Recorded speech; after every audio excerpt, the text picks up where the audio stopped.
Spiritual life is not reaction. It is not a revolution. It is evolution. तो पहला सिद्धांत क्या हो गया भगवत गीता का? हमारे जीवन में आने वाली सभी घटनाएं हमारे उद्धार के लिए भगवान ने स्पेशली डिजाइन करी है, ये पहला सिद्धांत। अच्छा, ऐसी बात आने के बाद फिर अर्जुन ने क्या किया?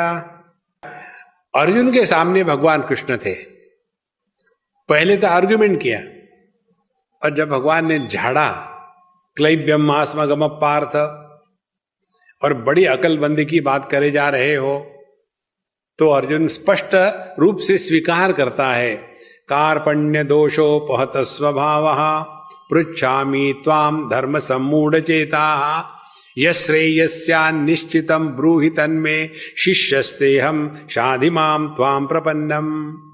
हे भगवान, कृपणता के दोष से मेरा जो स्वभाव है युद्ध करने का, वो मानो ढक गया है। कृपणता का दोष का तात्पर्य है अपने आप पर तरस खाना। ये सबसे महापाप है। Don't have self PT. मनुष्य के जीवन में जब अपने पर तरस खाता है ना आदमी, हम तो बड़े अभाग्य है, हमको भगवान ने ये दिया नहीं, ये साक्षात भगवान का हृदय में रहने वाले उनका अपमान है। देखो महाराज, अर्जुन ने स्वीकार किया कि कृपणता के दोष से मेरा जो युद्ध करने का स्वभाव है अपहत हो गया है, वो नष्ट हो गया है। देखो, यश्रेयस्या निश्चितम ब्रूहि तन्मे, इसीलिए मुझे मेरी भलाई जिसमें हो वो मुझे बताइए। देखो कितने महत्व की बात है। उन्होंने ये नहीं कहा जो मुझे अच्छा लगता है वो करो। देखो, उनकी सीधी बात ही यश्रेयस्या निश्चितम, मेरे लिए श्रेयस क्या है ये आप मुझे बताओ। और आखिरी कहते हैं शिष्यस्तेहम शाधिमां त्वां प्रपन्नम, हम आपके शिष्य हैं। देखो संतो, हम भक्ति योग पढ़ने जा रहे हैं। अब भक्त और शिष्य में फर्क समझ लो। शिष्य वो होता है जो स्वयं को बदलने के लिए गुरु के पास पहुंचता है। भक्त वो होता है जो गुरु के पास पहुंच करके गुरु को बदलता है। देखो, भक्त लोग अपनी मनवाते हैं, सुनते थोड़ी है। तो जितने ज्यादा भगत हो गए उतनी गुरु की साधना ठीक चल रही है, उसको वो पागल करके रखेंगे। देखो, शिष्यस्ते हम शाधिमां त्वां प्रपन्नम, मैं आपका शिष्य हूं। आप ध्यान से सुनना, शिष्य कौन है? शाधिमां, मुझे आप आज्ञा करो और वैसे ही मैं करूंगा।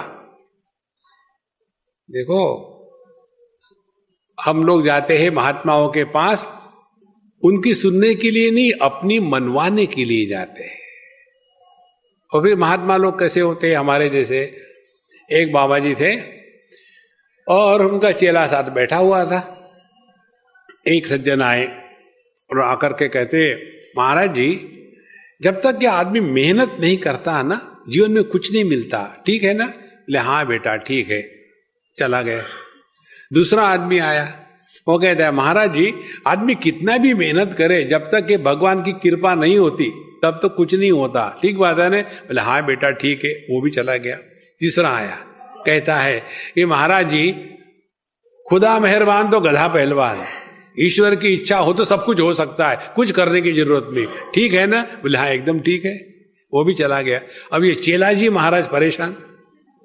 चेला जी कहते हैं, महाराज जी, आप तो सभी को ठीक ठीक कह रहे हो, सच क्या है? मैं कंफ्यूज हो रहा हूं।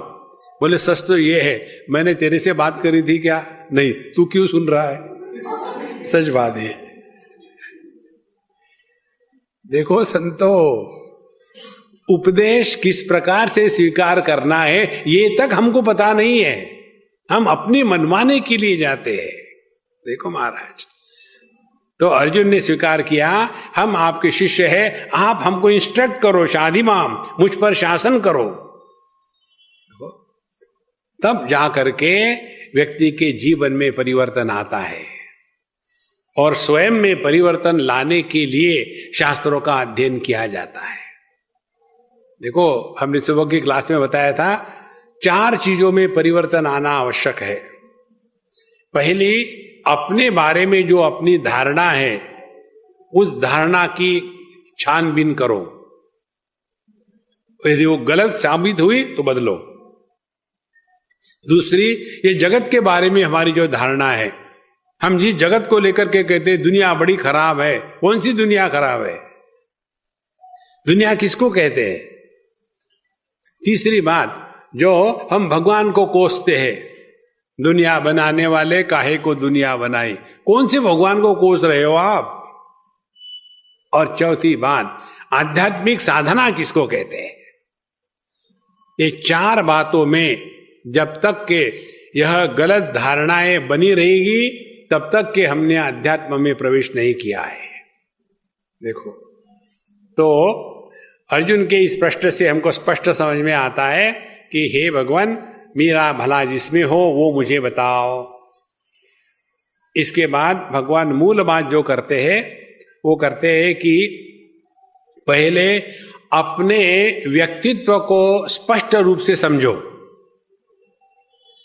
कि आप हो कौन। देखो, एक हमारे मित्र ब्रिगेडियर, बेंगलोर की बात है, अब वो ट्रांसफर हो गए वहां से, तो ब्रिगेडियर माने ऑफिस में जब हो गए तो एकदम खट खट खट खट डांट देंगे सबको।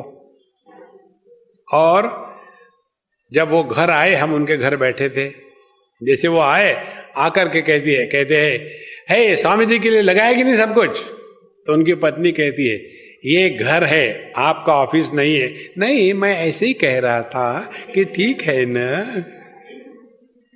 देखो, ऑफिस में भले आप ब्रिगेडियर हो, घर में आकर के ऑफिस में एकदम शेर के जैसा हाँ करो, घर में आने के बाद म्याऊं म्याऊं, वही ठीक रहेगा। देखो, जो व्यक्ति इसको भूल जाता है वो अपना सत्यानाश कर लेता है। तो हम सबको भिन्न भिन्न रोल प्ले करने होते हैं। देखो, जैसे हम यहां आए, हमारा रोल क्या है? भगवत गीता पर चिंतन करके आपको बताना, क्योंकि हम वक्ता है। हमारे यूपी में, बिहार में व को ब कहते हैं, इसीलिए हम वक्ता है। और जो सुनने वाले हैं वो कौन है? वो भी श्रोता हो गए, नहीं तो सोता हो गए, नहीं तो सरोता हो गए, इनमें से एक हो गए। तो यहां हम जो आए हैं बोलने के लिए उसी विषय पर बोले, और यहां जो आप आए हैं गीता सुनने के लिए उस पर पूरा ध्यान लगावे। ये बहुत बड़ी साधना है। जो काम हम जिस बार करते हैं, जिस समय करते हैं, उसमें पूरी तरह से लग जाओ। बिल्कुल सिंपल टेक्निक है ये। जैसे अभी यहां आ गए, हम वक्ता है, आप श्रोता है। इस समय आपका हमारा ये जो रिश्ता है यह अप्रतिम और अंतिम रिश्ता है, दूसरा कोई रिश्ता नहीं। लेकिन हम यहां बैठ करके आपको किसी को देखे और हमको याद आ जाए मेरी मम्मी भी ऐसी दिखती है, अब वो क्या कर रही होगी, तो हम अपना यह विचार आपके सामने प्रस्तुत नहीं कर पाएंगे। और आप यहां बैठ करके सुन रहे हो, सुनते सुनते विचार करोगे अरे इनके जैसे एक महात्मा को हमने वो चित्रकूट में देखा था, कहीं ये वो तो नहीं है, ये यहां कैसे आ गए? तो आप भटक गए। यहां आपका आने का तात्पर्य केवल श्रवण करना, मेरे आने का तात्पर्य केवल प्रवचन देना। ये दो छोड़ करके आप कुछ भी करो महापाप है। कितनी सिंपल टेक्निक है, कोई कठिन नहीं है। हम लोग अपने आध्यात्म को इतना भारी बना लेते हैं और उसी के कारण परेशान होते हैं। तो द्वितीय अध्याय में मूल बात जो कही है, रीडिफाइन यूर आइडेंटिटी। आप इस समय कौन हो, केवल उतना याद रखें। कारण किस शिक्षक को पता नहीं है कि उसका क्या कर्तव्य है, किस विद्यार्थी को पता नहीं कि उसका क्या कर्तव्य है। कर्तव्य के बारे में अज्ञान किसी को नहीं होता। अज्ञान होता है हम जिस समय जो होना चाहिए वो है या नहीं। देखो, यह सावधानी से जीना, इसी को कहते साधना।